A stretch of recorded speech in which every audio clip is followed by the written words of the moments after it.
Welcome, dear listener. Today, let me take you to a small American town named Maplewood, a quiet, picturesque place with oak-lined streets, neighbors who greeted each other warmly, and children riding bicycles until sunset. At the very heart of Maplewood stood the Old Town Well, a stone structure built generations ago. The well wasn't just a source of water, it was the heartbeat of Maplewood. Families gathered there, children played around it, and old men sat nearby, swapping stories about the past.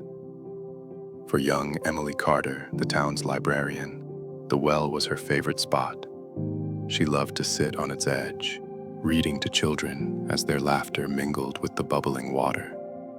Beside her, Michael Brooks, a gentle music teacher, strummed his guitar, filling the square with melodies. Together, they made Maplewood feel alive.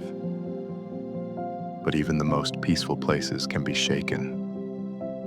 One autumn afternoon, Linda Hayes, an ambitious woman with a sharp tongue, overheard weary travelers speaking of an illness they had suffered. Her mind leapt to the well. "The water," she whispered urgently. "The well must be poisoned." And so the whisper spread. By morning, the grocery aisles buzzed with worry. At the diner, waitresses leaned close, repeating the tale. By nightfall, half the town feared the water. Children were kept away, shopkeepers stocked bottles, and the once busy square grew quiet. Fear spreads quickly, faster than truth, and Maplewood began to fracture. Emily searched the library records. Not once in history had the well caused sickness.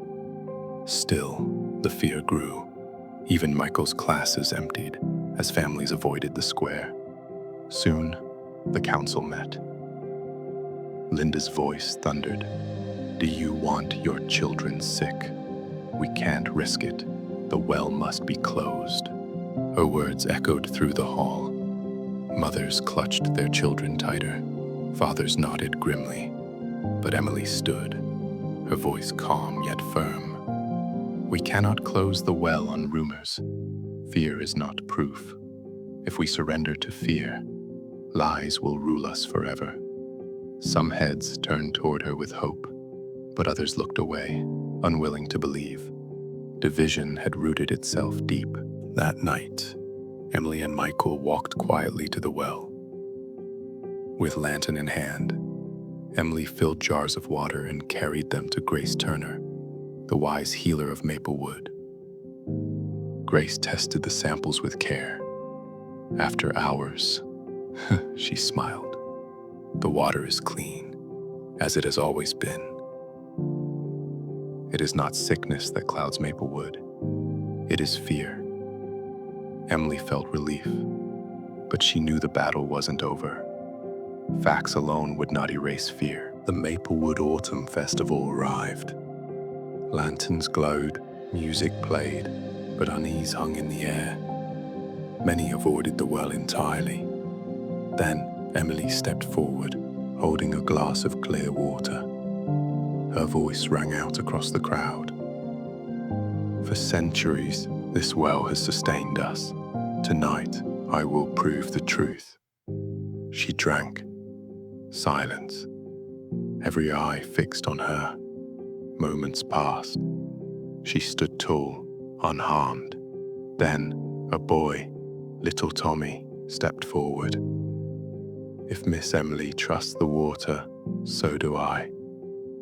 He drank too. Gasps filled the air. One by one, villagers followed. Mothers, fathers, children. Relief washed over Maplewood like rain after drought. Grace Turner raised her voice. "My tests prove what you see tonight. The water is pure. Always has been. It was not the well that poisoned us. It was fear." The townsfolk hung their heads, and Linda Hayes stepped forward, trembling. "I let fear and pride guide me. I spread a lie without proof. I nearly destroyed what binds us together. Please forgive me. Emily placed her hand gently on Linda's shoulder. Truth isn't here to shame us, Linda. It is here to set us free. Fear may be loud, but truth is steady. That night, laughter returned to Maplewood. Michael played his guitar. Families danced. Children once again ran to the well. Lanterns flickered against the autumn sky, a symbol of joy reborn. And the well stood, not just as stone and water, but as a reminder. Lies may run fast, fear may shout loudly, but truth waits. Steady, patient, enduring. And when the moment comes, truth prevails, always. So remember, dear listener, when whispers surround you, when fear spreads in shadows, seek the steady voice of truth. It may not run fast, but it never falters. Truth always prevails. And before you go, if this story touched your heart, don't forget to like this video, share it with someone who needs inspiration, and subscribe for more timeless stories. Your support helps keep these tales alive. Thank you for listening, and until next time, stay true to yourself and let truth guide your path.